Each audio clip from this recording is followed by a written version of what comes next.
Welcome everyone. I'm Rabbi Julia Andelman, Director of Community Engagement at JTS, and I'm so happy to welcome you to today's session of our spring series, The Power of Emotion.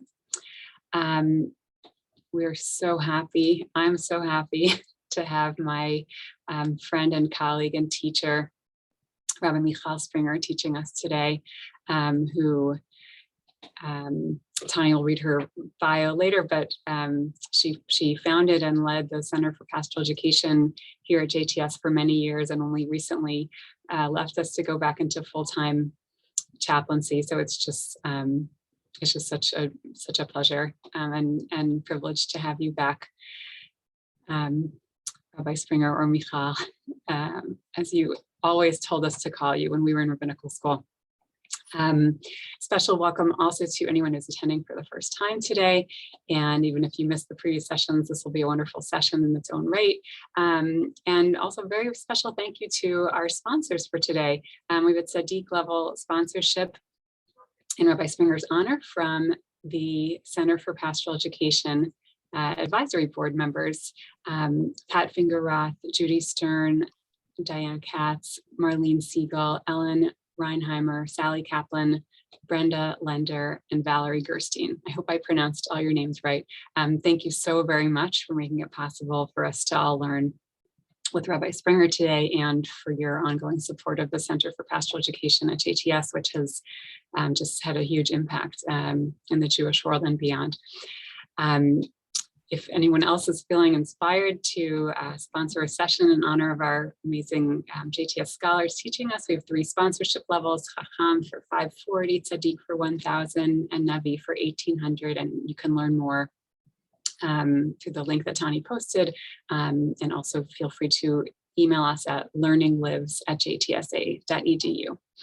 So on that note, I'll turn it over to Tani. Thank you, Rabbi Andelman.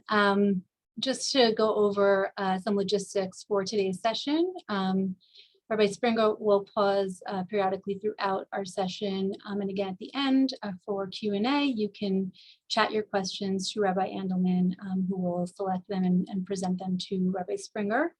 For any technical or logistical questions, please initiate a private chat with either myself or Lynn Feynman.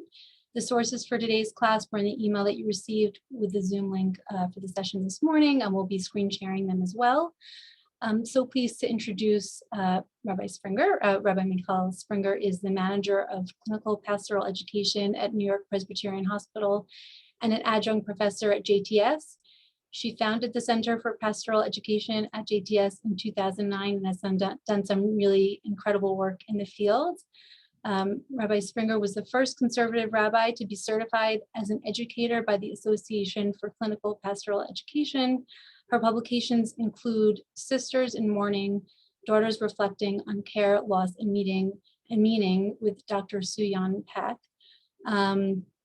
We're so pleased to have her teaching us today, and I'm going to go ahead and turn it over to Rabbi Springer.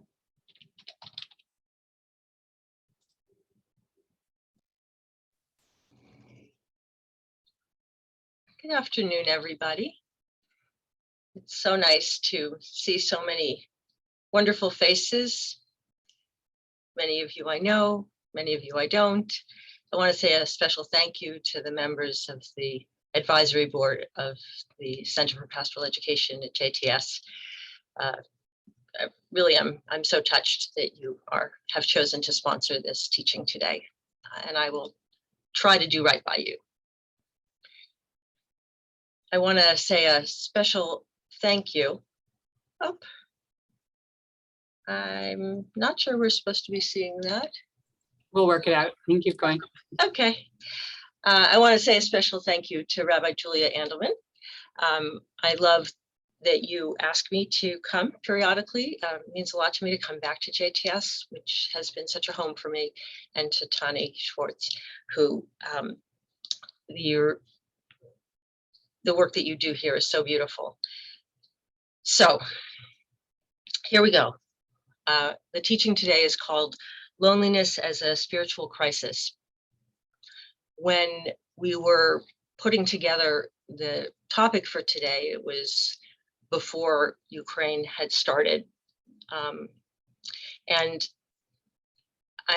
as I was preparing for our time, I realized that the loneliness that we're talking about today is both the existential loneliness of an individual and the corporate loneliness and devastation that happens when war happens, when large cataclysms happen, when the world is thrown into disarray. And you'll see that in choosing to begin with the Book of Lamentations, I'm inviting us into a conversation that bridges between the two. When I chose the topic, Tani told me I could pick any emotion I wanted. So I chose loneliness because loneliness has been a big theme in my life. I identified as someone who was profoundly lonely for much of my life. And I was always drawn to those parts of Judaism that could help me navigate that loneliness. So today's teaching is it's not a how to become unlonely teaching. There are beautiful resources on how to become unlonely. And I know that COVID has exacerbated loneliness. If you just Google it, you can see all kinds of studies that have been posted about the ways that loneliness has been intensified during COVID. So it is a secondary pandemic during this pandemic. And I take that very seriously. And loneliness has consequences. So mental illness is exacerbated during periods of intensified loneliness, suicidality. There are very serious consequences. And I don't want to minimize that in any way, in the way that I'm teaching about loneliness today. And I myself have gone through periods of tremendous pain and suffering related to this loneliness. And loneliness is part of the human condition. And our tradition understands that and teaches about that. And if we think that we are going to eradicate loneliness, then we are on the wrong path. So I'm trying to find that place in the middle ground there of acknowledging that if anybody here is experiencing intense loneliness that is putting your life in danger, that is putting your life in a place of being unlivable, I encourage you to reach out. There are many resources that can help you. And it's important that we take that very seriously. And the sources that I'm sharing with you give us a path to understanding, and this is kind of paradoxical, that we are not alone in our loneliness. And that is the big spiritual teaching for today. So I'm going to share my screen.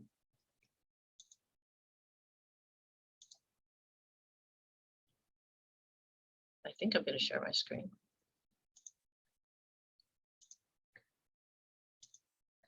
Okay, you with me?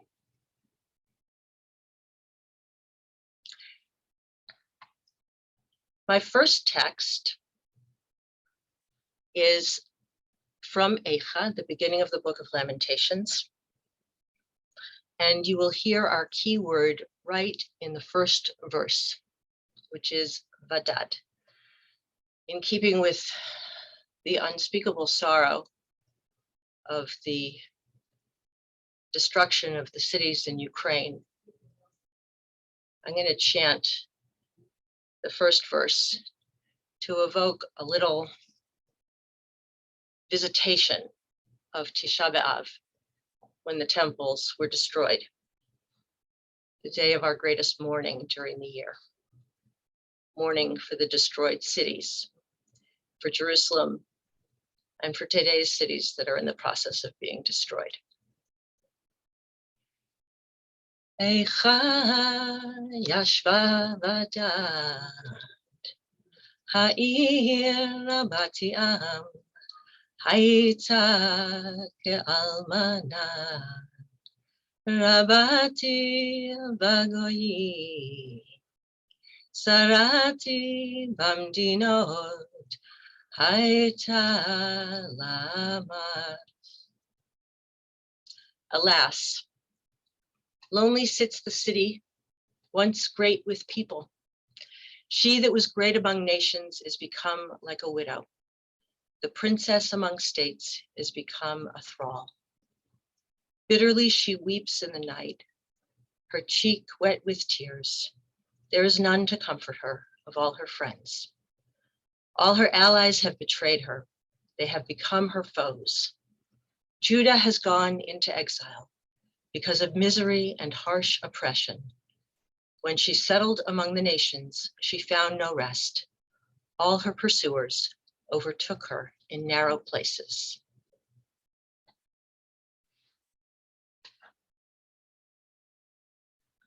So I'm just pausing myself for a moment. The evocation of the destroyed city and the images that we've all been surrounded with as Ukraine is pounded. So strange to pair Jerusalem and Ukraine. I never thought this would be a reality, to revisit Ukraine as something other than a place where so many Jews died. And yet,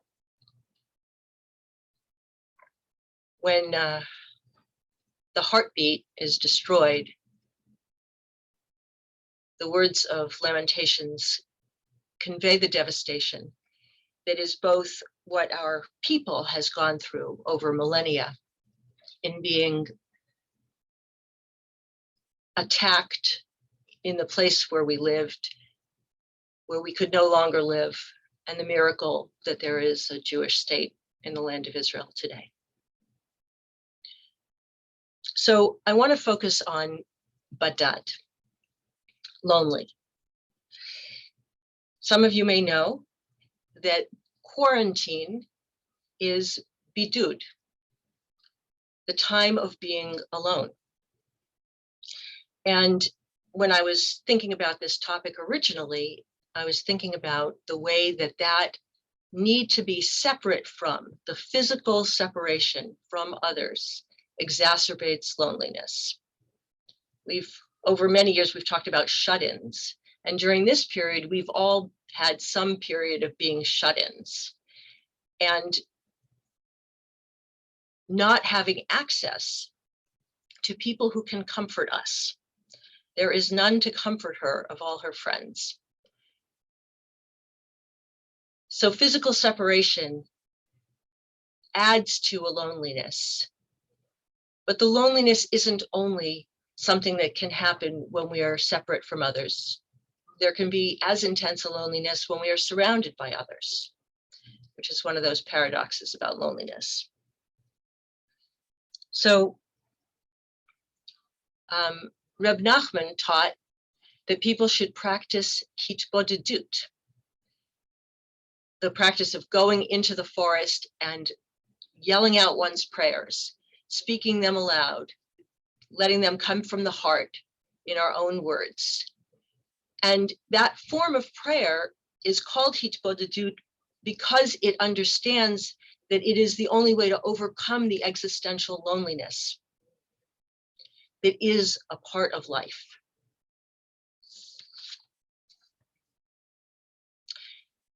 My next poem may catch you a little bit by surprise, but of course you all have the sheet, so I can't really surprise you. It's a poem by Emily Dickinson. I'm kind of giving you a little tour of my childhood. Emily Dickinson was a very important poet to me as a child because she writes so powerfully from a place of profound existential angst and aloneness. This is not one of the poems that I grew up with, though, but I have come to love it, and I hope you will too. The loneliness one dare not sound. The loneliness one dare not sound, and would as soon surmise, as in its grave go plumbing to ascertain the size. The loneliness whose worst alarm is lest itself should see and perish from before itself for just a scrutiny.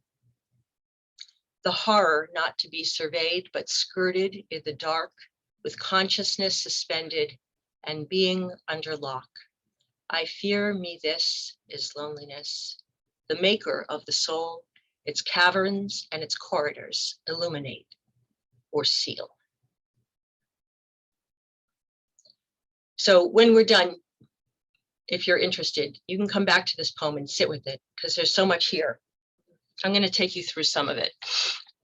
So the loneliness one dare not sound. We can't bring it into voice.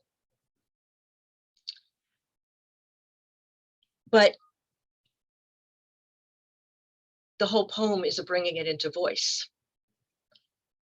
Because when it's not brought into voice, it's actually more horrible than when it is brought into voice. So the loneliness one dare not sound, the sounding, when you take a sounding, you see how deep the water is. You see how the depth of the loneliness. So you don't dare take that sound, and yet you sort of have to take that sounding. You have to see how deep it goes.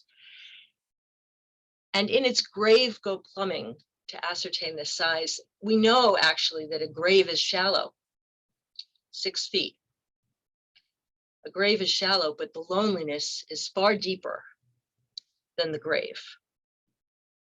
This does have that echo of the fear of suicide that comes with the loneliness, the evocation of the grave, and we'll see the pit as we come into the Psalms, and the way that danger lurks in the form of not being able to tolerate life. The loneliness whose worst alarm is lest itself should see. There's your paradox again. The alarm has to be sounded. We have to come and look. And we're both wary of the scrutiny, but ultimately we don't have a choice. We can't ignore it.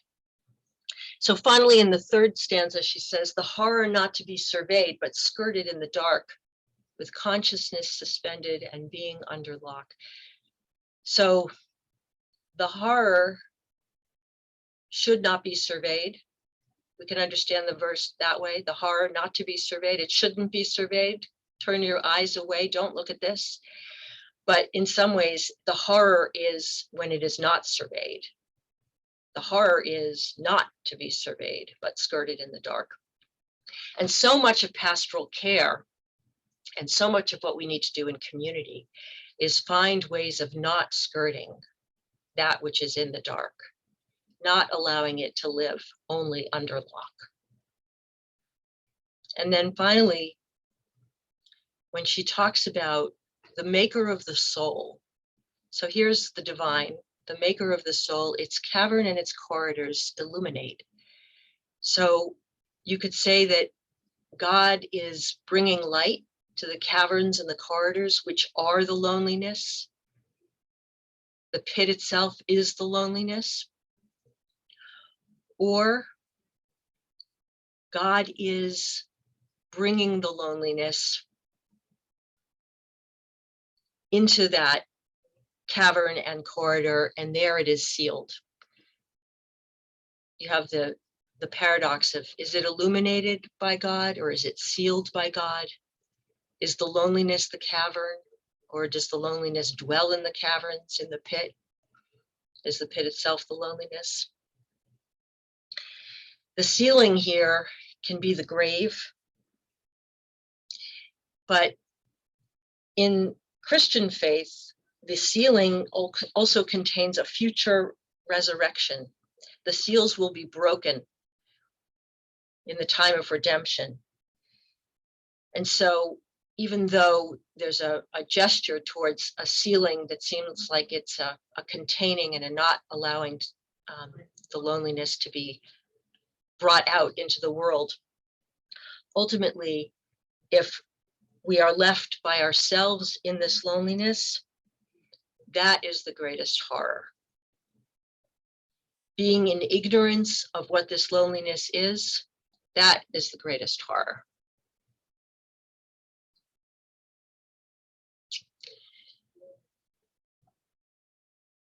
So I'm bringing you from Emily Dickinson to Psalm 13 which is truly the most perfect psalm there is. I would say this was my anthem, and still a place I go to.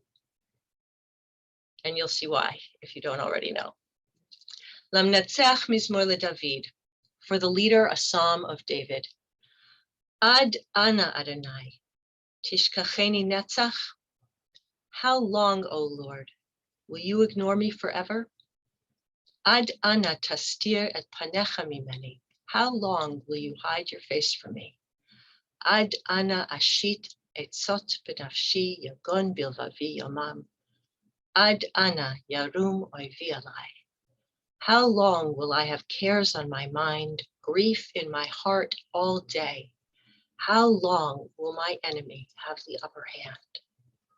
Habita aneni Adonai Elokai, ha'ira einai pen ishan hamavet.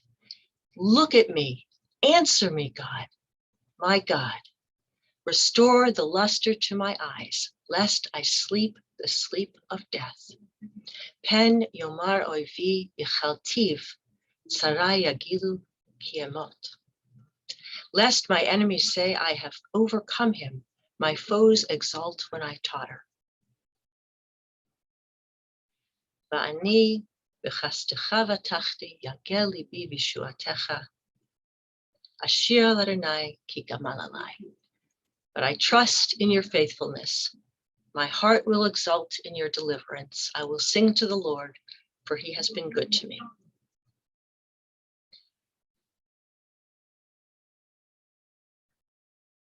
One thing that I love in this psalm is the refrain of Ad Ana. How long? How long?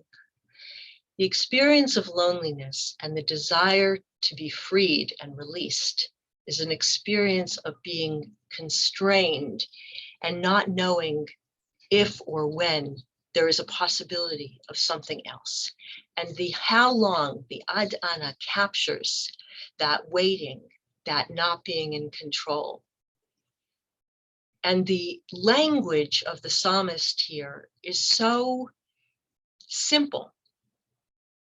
This concept of hastarat panim, of God's face being hidden, is the essential description of loneliness.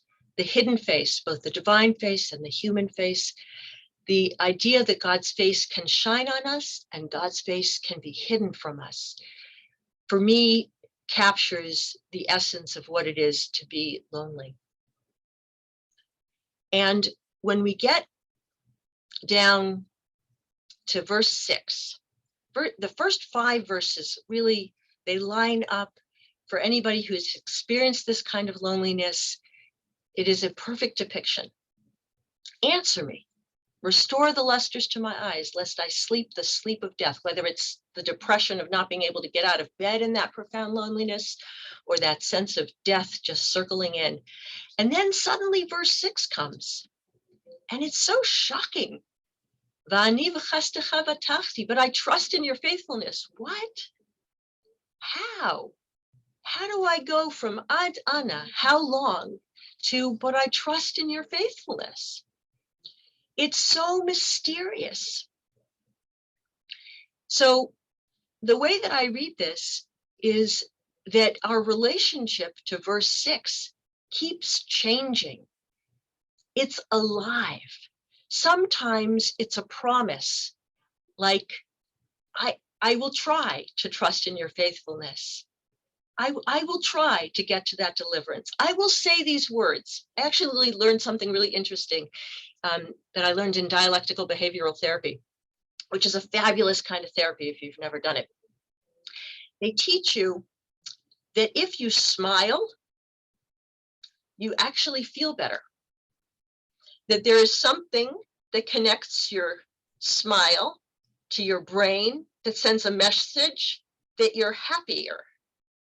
Now I thought, it's not really my school, but you know what? It's pretty great science.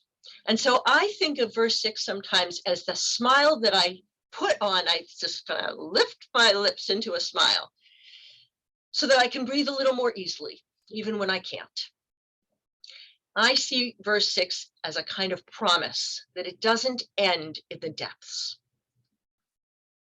If we go back to the Emily Dickinson, the illumination and the seal, they're always paired.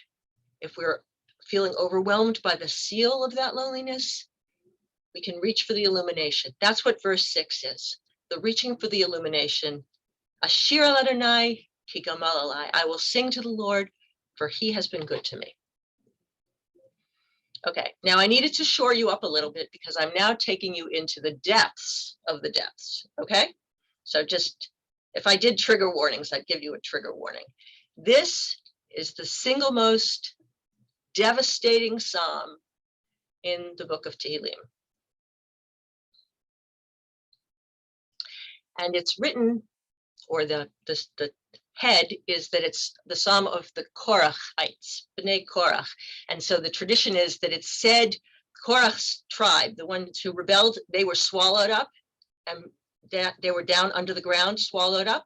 And they recited this psalm, according to tradition, underground. They are literally underground. So, a song, a psalm of the Korachites for the leader on Machalat Leanot, a maskil of Heman the Ezrachite. O Lord, God of my deliverance, when I cry out in the night before you, let my prayer reach you. Incline your ear to my cry. For I am sated with misfortune. I am at the brink of Sheol. I am numbered with those who go down to the pit. I am a helpless man, abandoned among the dead, like bodies lying in the grave, of whom you are mindful no more, and who are cut off from your care. You have put me at the bottom of the pit, in the darkest places, in the depths. Your fury lies heavy upon me. You afflict me with all your breakers, Selah. You make my companions shun me. You make me abhorrent to them. I am shut in and do not go out. My eyes pine away from affliction. I call to you, O Lord, each day. I stretch out my hands to you. Do you work wonders for the dead? Do the shades rise to praise you, Selah? Is your faithful care recounted in the grave, your constancy in the place of perdition? Are your wonders made known in the netherworld, your beneficent deeds in the land of oblivion? As for me, I cry out to you, O Lord. Each morning my prayer greets you. Why, O Lord, do you reject me? Do you hide your face from me? From my youth I have been afflicted and near death. I suffer your terrors wherever I turn. Your fury overwhelms me. Your terrors destroy me. They swirl about me like water all day long. They encircle me on every side. You have put my friend and neighbor far from me, and my companions out of sight.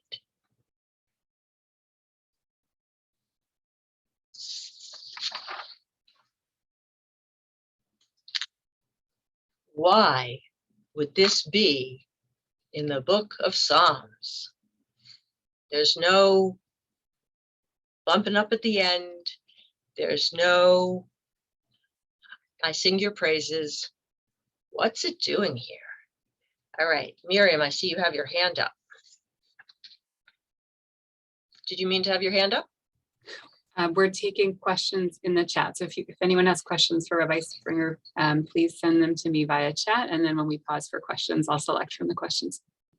Okay, so I'm going to speak just a tiny bit more about Psalm 88, and then I'm going to open it up for questions.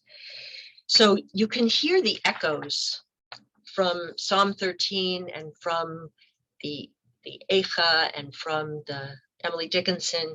The grave is very present here, the pit, the going down, the darkness. Here's a story I want to tell you.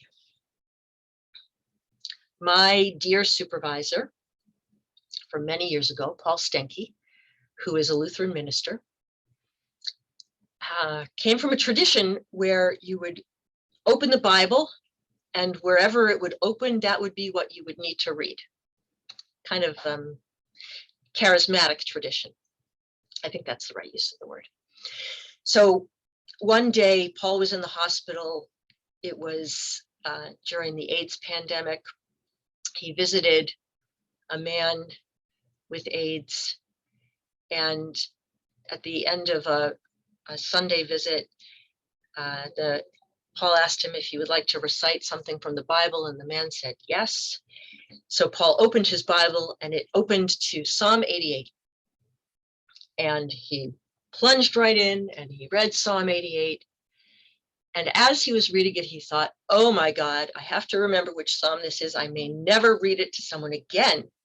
This is horrible. And when he got to the end of the Psalm, the patient said to him, what Psalm is that? And Paul said, that's Psalm 88. And he said, that's my life. And from then on, all he wanted to read was Psalm 88. I treasure this story.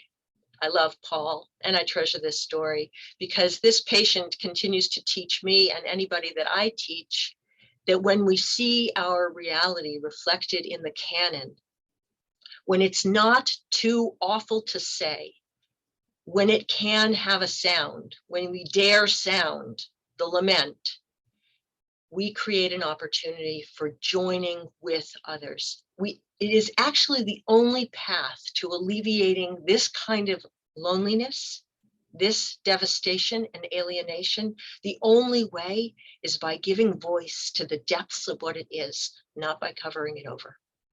And the fact that it is part of our holy canon, that it is part of Tehillim, it doesn't show up in the regular liturgy, but it is part of Tehillim, and we have to know to find it, because when we are in our most alienated, alone, cut off, friend and neighbor far from us, there is a profound reaching out from the Korachites all the way underground, through all the generations that have recited these words, to say to us, you are not alone. You feel everything you feel. We are not belittling or minimizing anything that you are experiencing, and you are not alone. I'm going to pause here for questions, comments.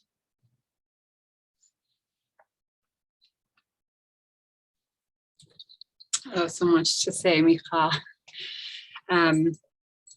I'm just going to reflect back for a minute, and then I'm going to go to questions. But I love that you framed this partly with Emily Dickinson, this idea of ascertaining the size, because I think really, as you were just saying, right, if we try to pretend that the feelings aren't there or not acknowledge the magnitude of the feelings, then that's so much of what it's putting on a smile, but not in the right way. That's so much of what prevents us from moving forward. And I think something in common between the two Psalms that you brought is right in Psalm 13, that verse 6, sort of putting that aspirational faith there, whether or not you feel it in the moment. And then also in Psalm 88 and verse 15, saying to God, why do you hide your face from me? Neither one of the Psalms is allowing for the idea that God is just not there at all, right? Whether it's, I'm struggling in this moment to feel faith, or I'm to feel faith, or I'm angry because it seems that you've neglected me, both still have God there. And they can only do that because the author is, as you said, giving voice to the loneliness, giving voice to the pain. That's what allows giving voice to the comfort and the kind of the faith and possibility also. I'm just reflecting back. I love how you put this together. So a few people asked if you could differentiate loneliness from kind of some of the other feelings that are coming up here: depression, despair, hopelessness, or maybe thus far you've been focusing more broadly. Okay, I'll answer that by doing the next piece, if that's okay, and then I'll pause for another question. Okay, so I'm going to go back to sharing my screen, and I'm going to switch you over. Can you see table 9A? Yep. Okay, so Paul introduced me to this spiritual assessment tool, which was published in a book called AIDS, Health, and Mental Health by Landau, Stanton, Clements, and Tartaglia. And it's in a chapter called Spiritual, Cultural, and Community Systems.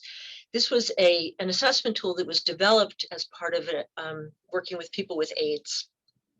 So that's the link back to the Psalm 88 story. And as I've been thinking about today's topic, I specifically have been thinking along the lines of the second question. If you look down the middle, you see my cursor? If that the existential questions are in the middle. Do I belong? Is the existential question that is most associated with loneliness. So if you move to the left, the experience of loneliness includes social stigma, external judgment, rejection, estrangement. Those are the experiences that tend to exacerbate feeling that one does not belong. Oh, you know what? You're missing the far left column. So you're just going to have to bear with me. So the image of God is of a vengeful or a divisive God. And so you hear there some of the enemies attack me. And the spiritual diagnosis, which is the part all the way on the left that got cut off, is alienation. So I think of alienation as being in the family of loneliness, which is why I was using that language some.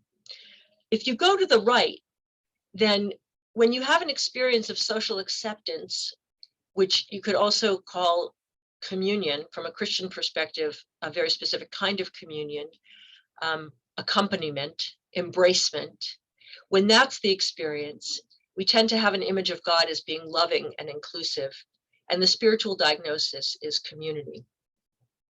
So the kind of despair that I'm talking about today is the despair that comes from feeling that one does not have a place, that who one is rejected, and that's the estrangement. When we create community that embraces and accompanies, then not only is our image of God loving and inclusive, when we experience that from human beings, we know that we're created b'tselem Elohim, in the image of God. And so a loving and inclusive community echoes a loving and inclusive God. And if our existential issue is around, do I belong? And the particular angst of not belonging, of being cast aside, then human beings and God in tandem have an incredible power to overcome whatever stigma somebody has experienced, to invite, to hear. This is where the sounding is so important. The hearing of the lament creates community, which is not just community as people around us, but a spiritual diagnosis of feeling in communion with others. So that's the distinction that I'm making. There are many causes for depression and the feeling that we're down in the pit, but in the Psalms that I've selected for today, they have a common theme of being cast out and wanting to be welcomed in all the ways that do I belong responds to.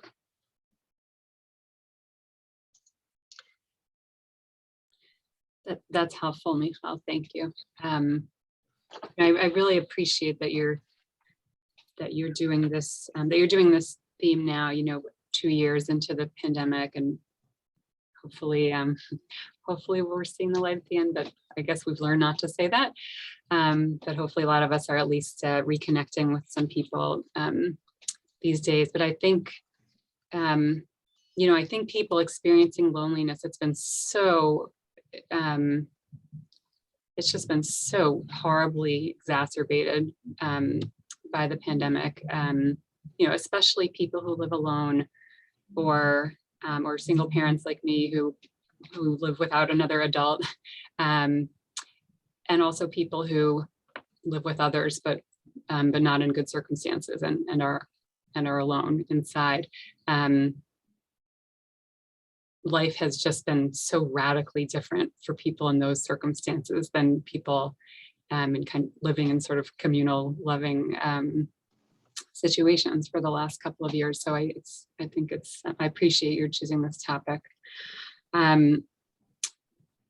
Okay, I wanted to just read out a question that was shared verbatim. So this person wrote, when we stand at the open grave, facing the blackness and loneliness from the death of a loved one, why does the tradition cause us to say a hymn of praise in the Kaddish rather than Psalm 88? That is such a great question. So the simple answer is, I don't know. But I'm a rabbi, so I make stuff up. But the question is much better than anything I'm going to answer, right? Because the question is pointing to this moment of having the person we love torn from us when we are really in danger of going down into a pit, many of us having to cope with loss, having to find resilience in the face of loss. And in that moment, the tradition teaches us to praise God and not to do it alone, to do it in community. So it ties in with our theme that saying Kaddish, we can look at the words of Kaddish and the power of the words of Kaddish and how they function. But the halacha around Kaddish is what keeps us tied into community, or for those of us who might not have been so tied into community, to search out a place where we can be part of community that often transforms the life of the person saying Kaddish, who suddenly has a network of people who are coming to help them say Kaddish, and to experience the love of people coming out to help the mourner say Kaddish gives us access to connection that may not have seemed possible in the depth of the loss. And once we've had that experience, we are then called to be available to the next person who needs that. And that, I think, is how Jewish community has been maintained over so many years, that we can point to many different aspects of our tradition that binds us in. But the saying of Kaddish and the need for a community to say Kaddish is such a powerful one. I need a minyan. When I worked at JTS, usually we had a minyan, but sometimes when the students were not in the middle of the semester, it would get a little bit dicey. And we had a list of people we knew who were in their offices who would gladly come to help us make a minyan when we needed to help someone say Kaddish. And we would just place a call and boom, people would show up. So that's the mood of Kaddish. The mood of Psalm 88 is allowing ourselves to be in that very dark place. And I don't think it's a psalm that we want to require of people.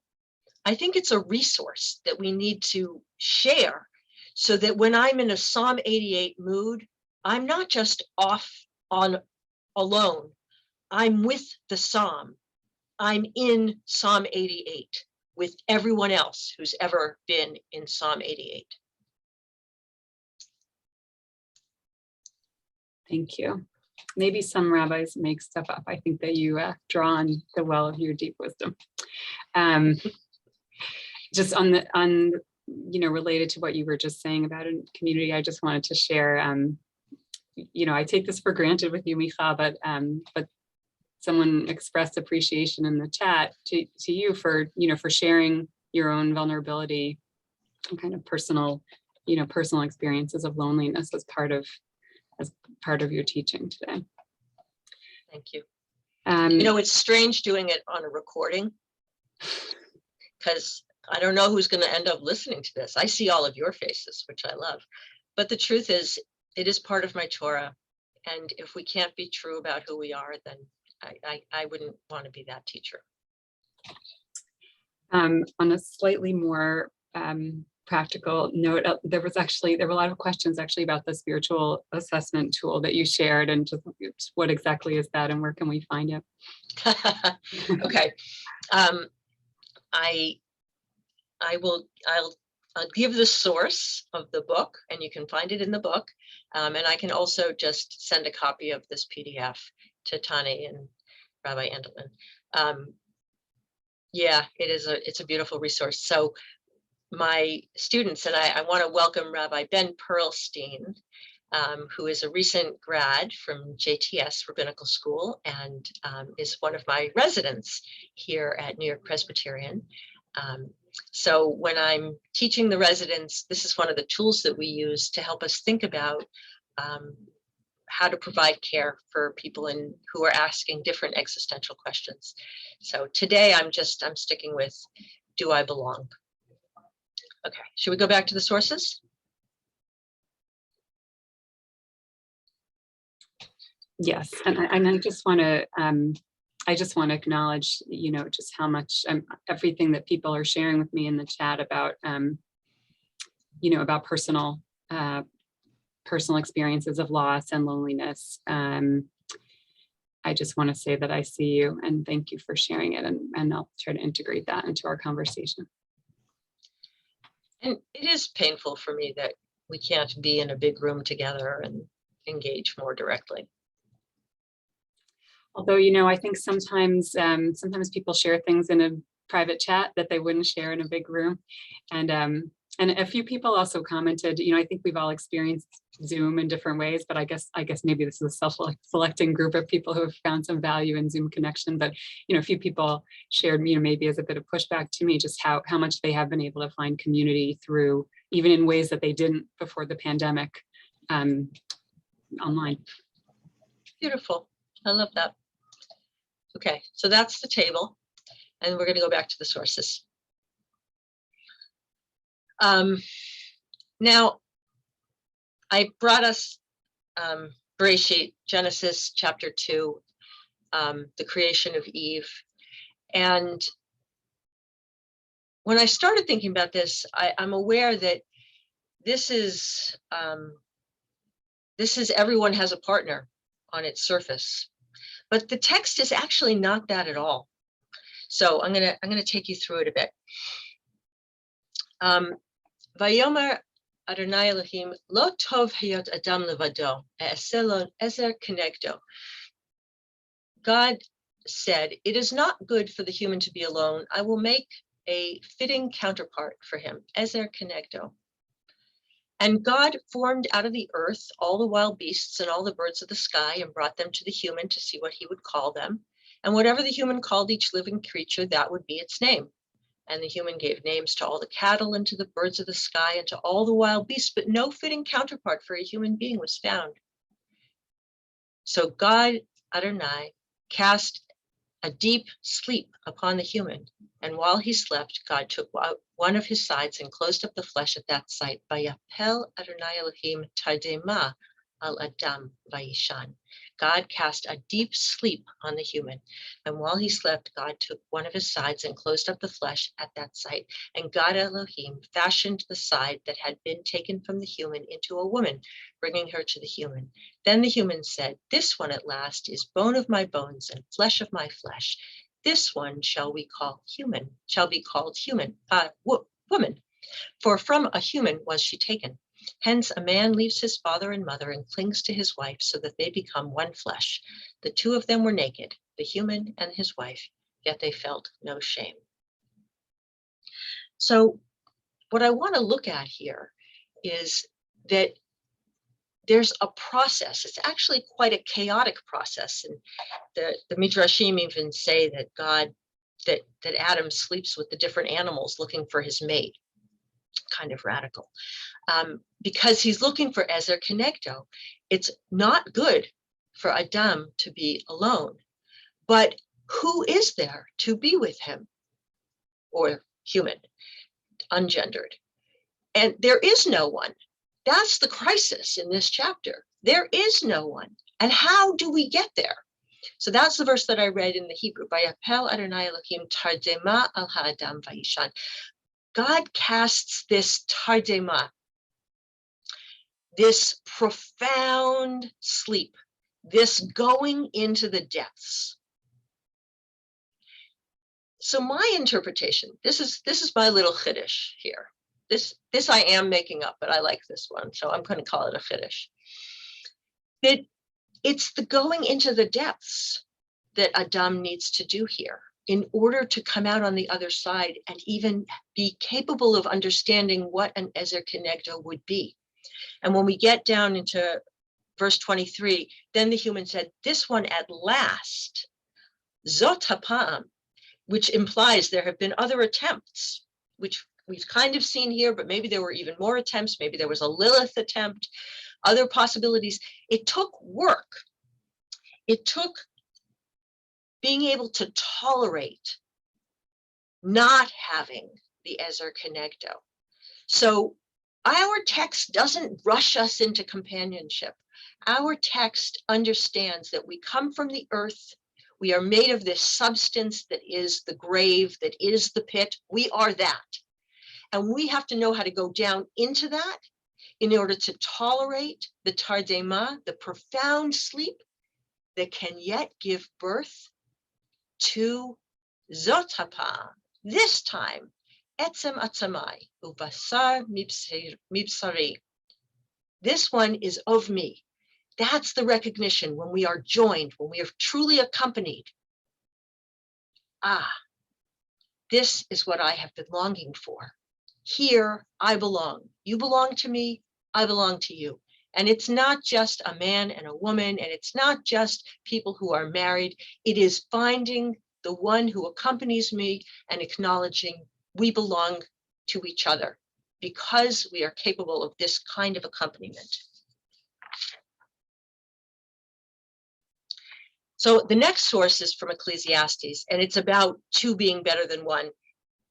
I'm getting a little nervous about the time, so I'm going to do this one kind of quickly. But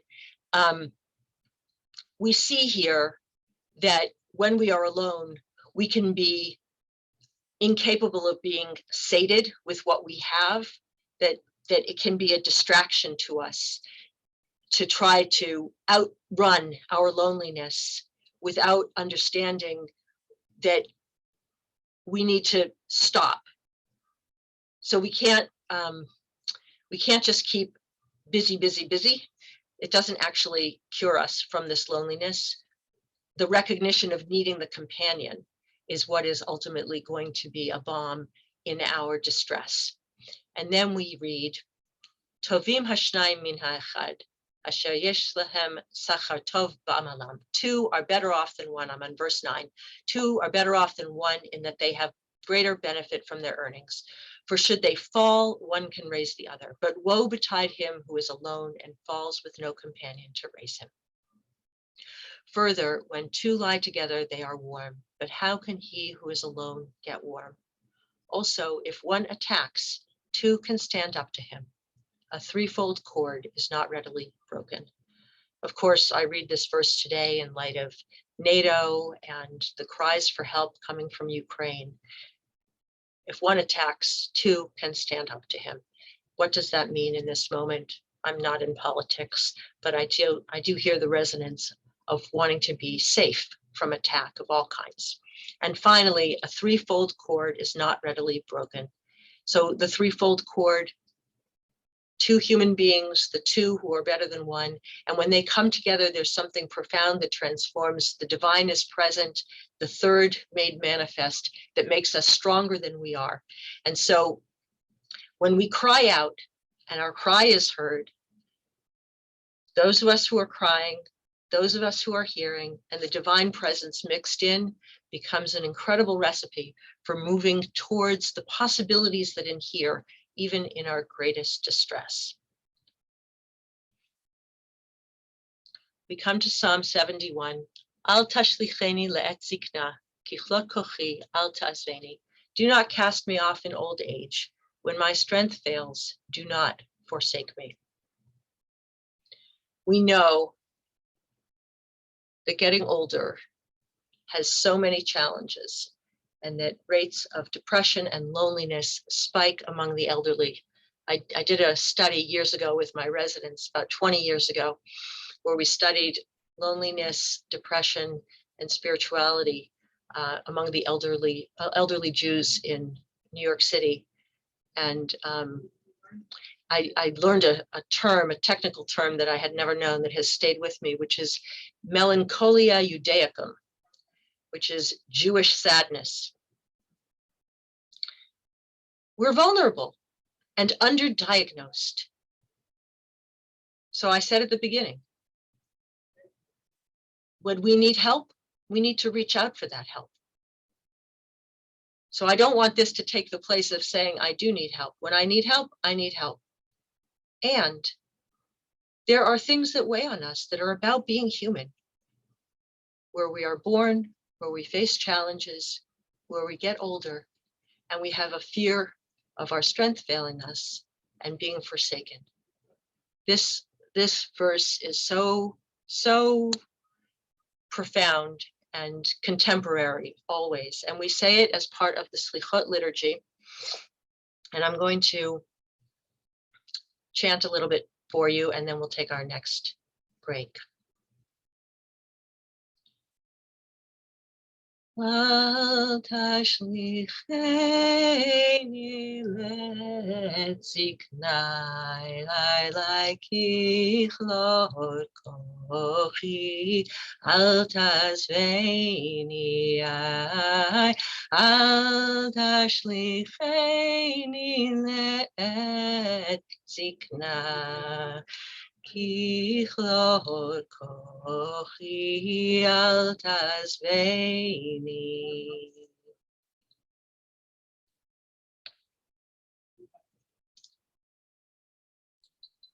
What a beautiful melody. That's from BJ. I never heard that. I wanted to share a couple of kind of twin comments on the Genesis source that I thought were so beautiful. One person was saying how,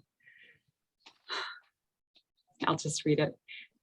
It seems that Adam naming the outward world did not permit him to name humankind until the creation of Eve, which allowed Adam to see and name himself. So kind of like a sort of a new ability to see himself through the presence of another. And then our colleague Paula MacDrill shared sort of an opposite but related comment, that he says that she is right of himself. So she says, perhaps only when we recognize the companionship of our own selves are we able to seek a true Ezer, companionship in another. Kind of two sides of a coin, maybe. Yeah, that's beautiful.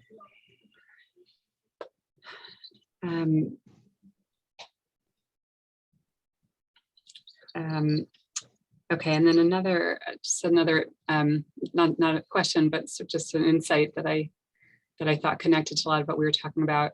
Sorry, there's so many comments here. I apologize. Okay, so this person wrote, that maybe we need to accept that each of us, or most of us, are kind of living in a constant state of tension between aloneness and connectivity, which resonated for me. I don't know if I have questions per se right now. If you want to continue with the sources. Yeah, well, I love that people are putting chats in. I'm going to keep going, and we'll have more time in just a few minutes. Okay, so this psalm leads us into a poem by Zelda, who just went by her first name. She was born in 1914 in Chernigov, Ukraine. So everything comes back to the Ukraine as we're sitting with this reality. And she died at the age of 70 in Jerusalem. So, Al tashlicheni milfanecha, cast me not away. She leaned toward my soul to touch the cry in my throat, ever dwelling. Her touch tears me to pieces. Darkness and words are difficult for the heart that is lost. cast me not away from your presence. Al tashlicheni milfanecha. And when I wake from my dream, surrounded by darkness, the old furniture making its thin, creaking sounds, do not hide your face from me. Al tastir panecha mimeni. When I wake wondering if the stories of my senses are really so sweet to my soul, are stories my fortress? Ah, at a mournful, smoldering hour, even the tender beauty of a flower has touched me with the harshness of flattery. When I wake weeping, if only I might know where heaven is leading my life.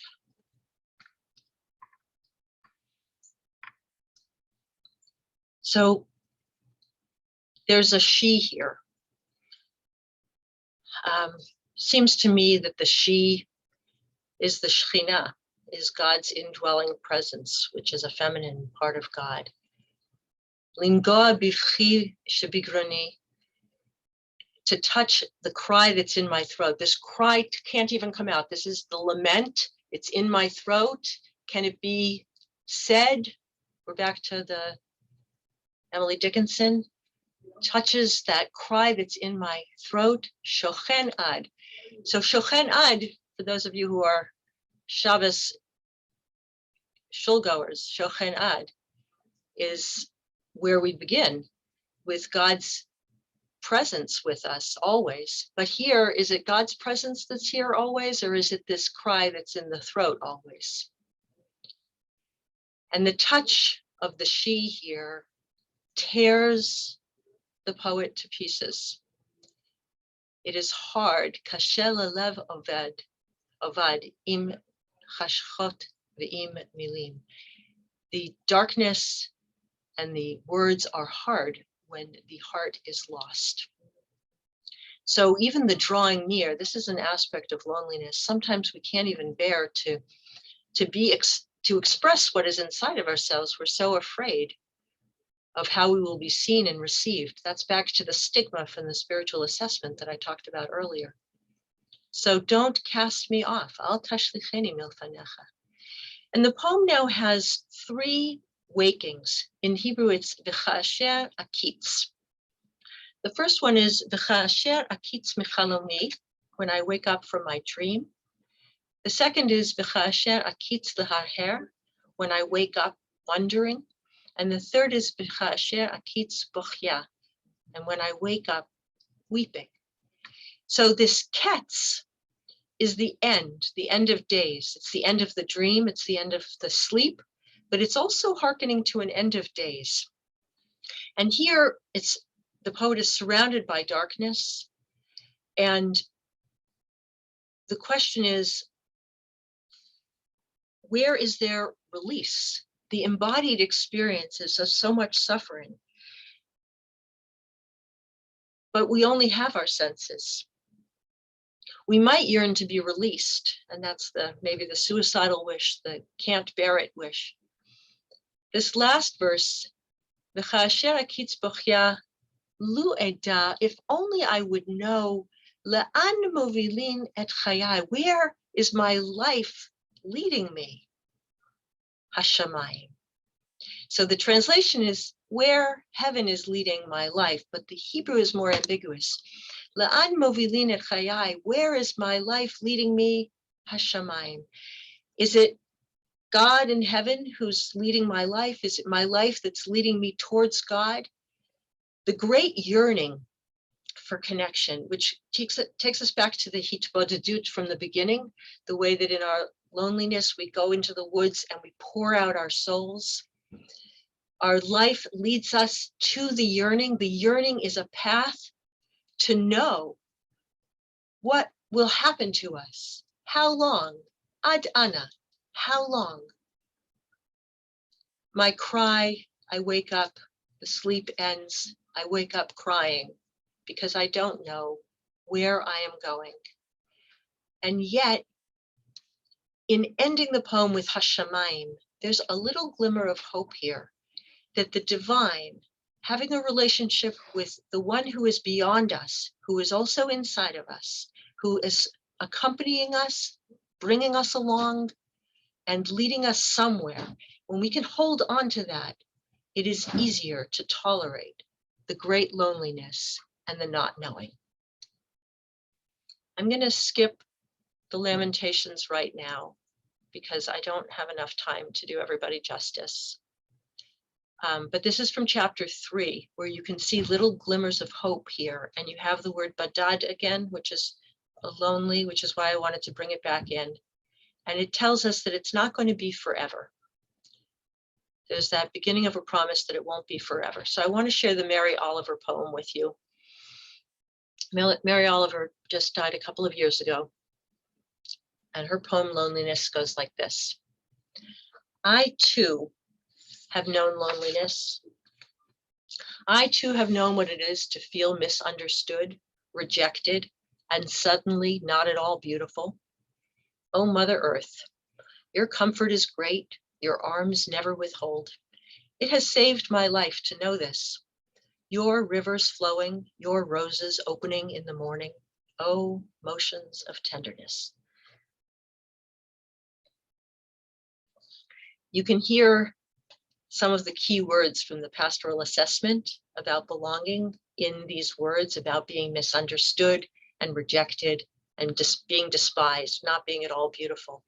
And for Mary Oliver, whose poetry is very grounded in nature, she turns to Mother Earth. What I want to say about that is we've seen in all of the different passages that I've brought today that we are the earth. We are made of earth.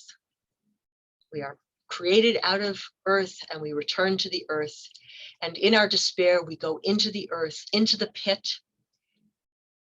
And so if we think of all of those images as where the comfort lies, there is something about speaking the truth of coming from earth and returning to earth and having a hope that heaven is connected to us, as we just saw in the last passage, that is a great comfort, or can be a great comfort. So for Mary Oliver, it has saved my life to know this. Your rivers flowing, your roses opening in the morning. We talk about the nighttime and the morning, and the nighttime and the morning comes up over and over in our liturgy. We say prayers in the morning. We thank God that we are resurrected in the morning. At night, we are afraid, and in the morning, we have new life.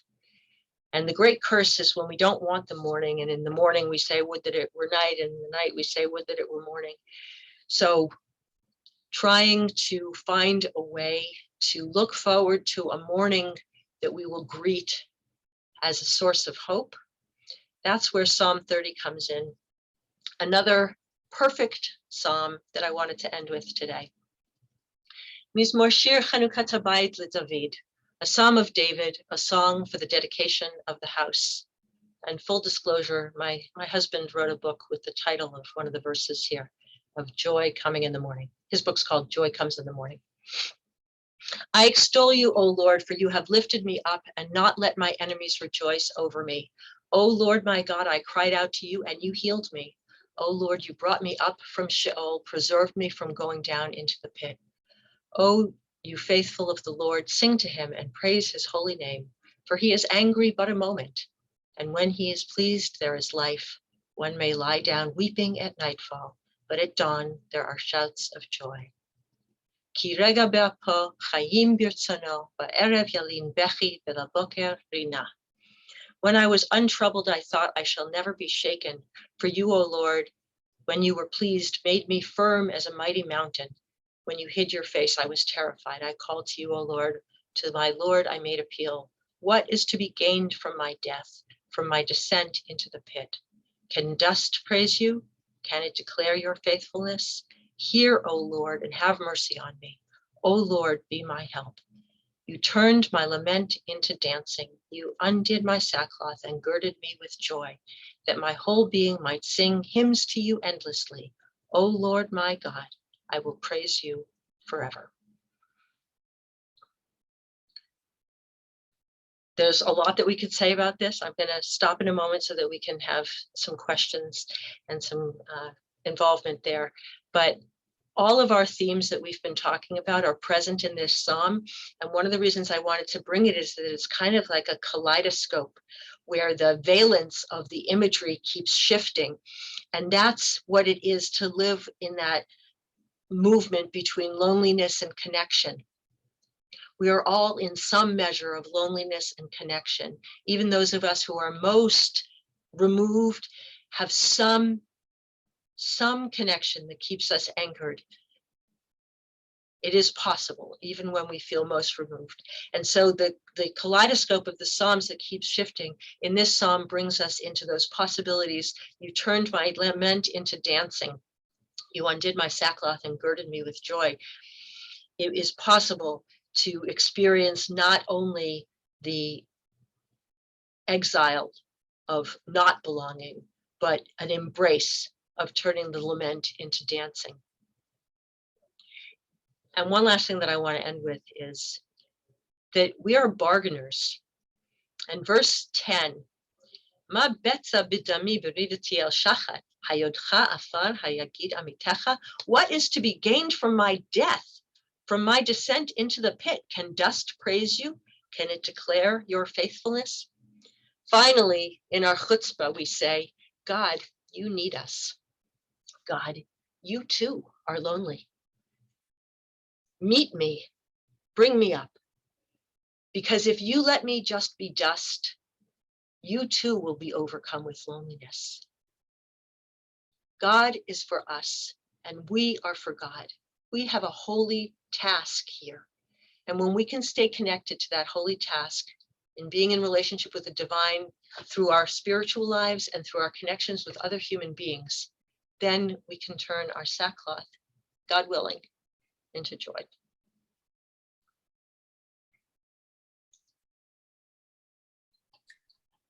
Thank you so much. I'm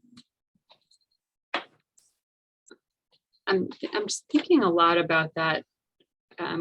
What you shared close to the beginning in Psalm 13, that ad ana, fear, like, how long am I going to stay in this place? And I tend to think that most, if not, maybe almost all of us sort of have the inner resources to get through something that we know is temporary. And the fear and the despair come from, just not knowing if it's ever going to end. And I wonder, I don't know, I guess I wonder, I'm imagining you and, and doing your chaplaincy work and, just in other pastoral settings. How can you draw from these? There's so much, right? All the subsequent, well, even that source, but all the sources that you shared with us are about, kind of the hope for the beyond. But sometimes people are really in that ad ana, I don't know if this is ever going to end space, and and unfortunately sometimes give up and give up, and find an end in a different way. So yeah, how do you draw on the hopefulness side for people who are in that other space?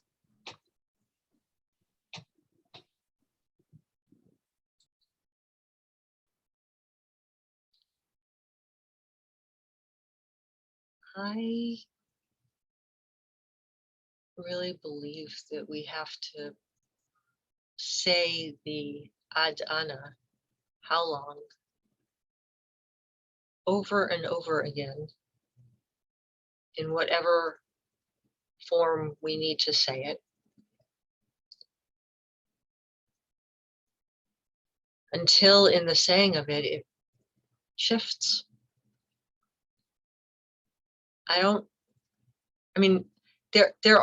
There are things that can help us depending on what is causing us to be in that place. But the greatest challenges that I have faced have required me to be patient. That was the Kohelet that I skipped, the Eicha that I skipped there, about cultivating patience as a spiritual discipline here. And it's very hard to do that alone. So there must be some accompaniment, because we get sick of voicing it to ourselves. But when we voice it to somebody else, even if today the facial expression that receives it is slightly different, or the pause is slightly different, or the breath just receives it one more time, and it's okay to say it one more time. That is a process that I believe in. I also believe in knowing when we're stuck and need to get other kinds of help. So I am not saying don't reach out for different kinds of help. There is medication, there are therapies, there are communal invitations, there are things that can make a big difference. But there are certain circumstances in our lives where the external will not change. And the how long is really about how long will I encounter it in this way? So we have this idea of a post-traumatic stress, and there is also post-traumatic growth. There are opportunities for resilience even in the most difficult times. And one of the ways that we access that resilience is by giving voice to the lament, by plumbing the depths. It can show us the measure of it. And sometimes there are different actions that we might take in the measure of it. And sometimes, like if it's the loss of someone we love, and if it is just grieving for a love that is no longer in this world, we just have to sit with the how long.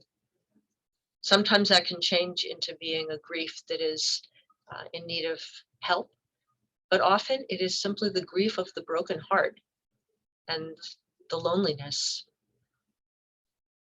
And we have to embrace one another in that.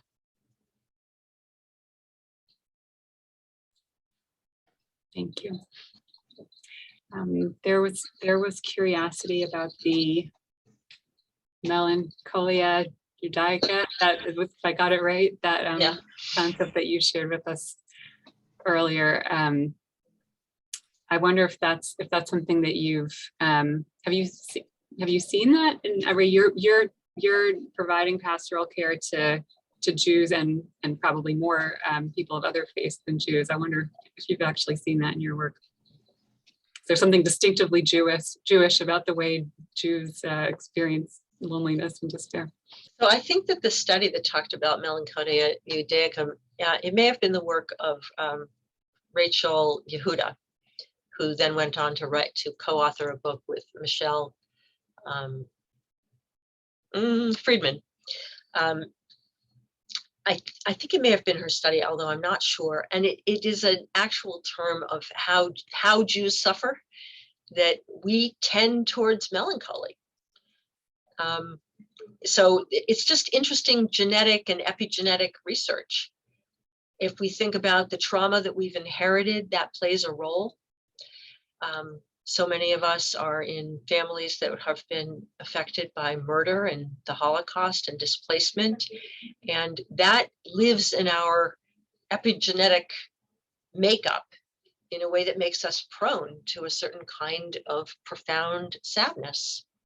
And I think we have not really come to terms with the impact of the Holocaust. There's more work for us to do there. So when we think that whatever we're going through is only us, it can be helpful to broaden the lens and think about others who have been impacted by what our people has gone through over centuries, and the way that that lives in us too. Thank you. I think that the last time that you taught us, we were in a very different phase of the pandemic. I think it may have even been pre-vaccine.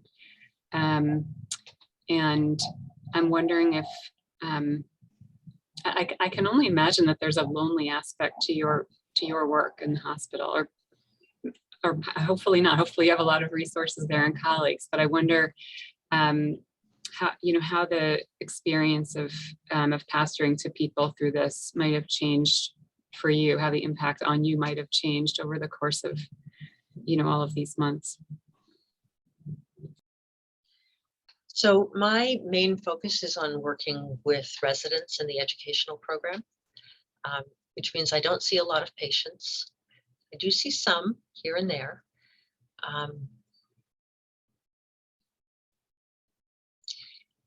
I'm aware that because I work in a hospital, I missed a lot of the social experience that people who were in quarantine and sheltering at home experienced, especially when it comes to this issue of loneliness and having your whole life take place virtually. I never had that experience. I was always coming into the hospital. So there were fears in coming into the hospital, but there was immediacy and, in a strange way, a normalcy of being with people, always being with my colleagues. We had to maintain social distance. I'm really vigilant about that. But what we see now in the hospital is the tremendous toll that being on the front lines has taken for the people who serve patients and families every day. And there's been a lot of conversation in the news about people looking for other jobs. And we are in a crisis of needing to help people be able to continue to help others.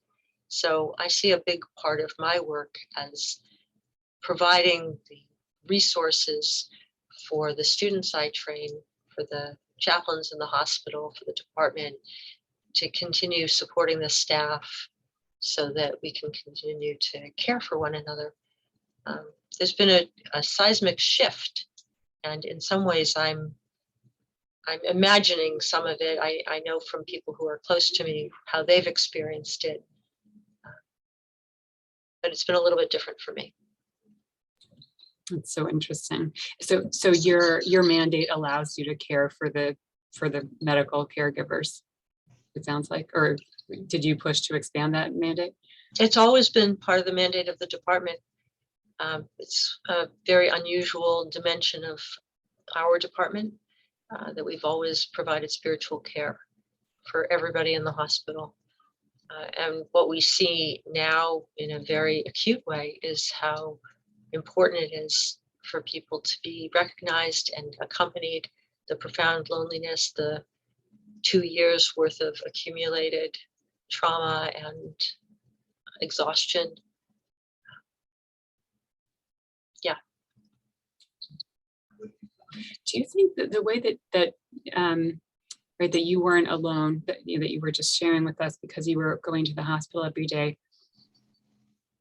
Do you, I thank God, have not been in the hospital in the last couple of years. Do you think that there is any aspect of that for patients somehow? I mean, not obviously not if you're on a ventilator, but I don't know, people in the hospital for other reasons. Is there anything about a hospital setting that can sort of evoke some of the comfort of community that we've been talking about today, or is that just totally out of place?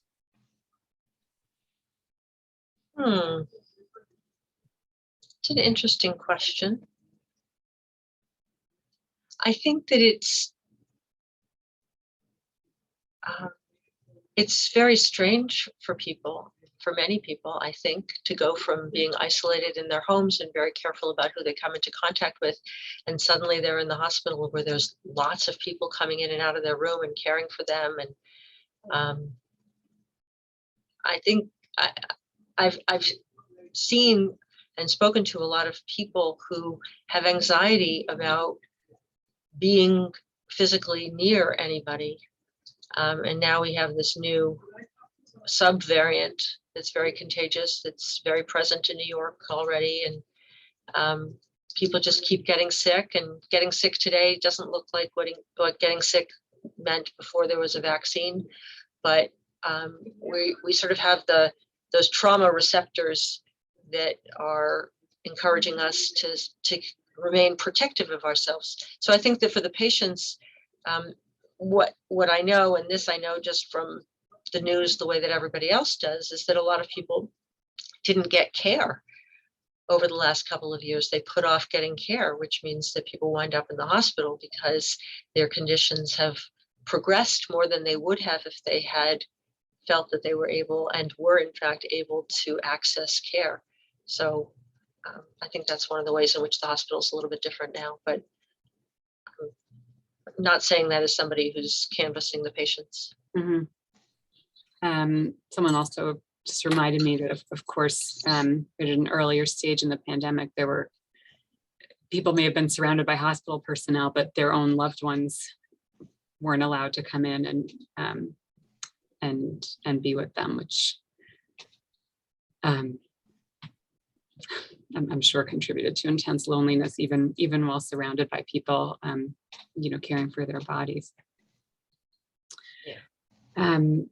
So we're just about out of time. Is there anything else that you wanted to share with us from anything, from your personal perspective, the training perspective, the hospital setting perspective? Well, it's very meaningful to me to be able to share this teaching with all of you today. I've never taught on loneliness before. I've taught on the Psalms. I've taught on topics that are in some ways related, but this almost like a friend, my loneliness friend that has accompanied me through many years. I hope that in talking about this through the different texts, that's been helpful to people.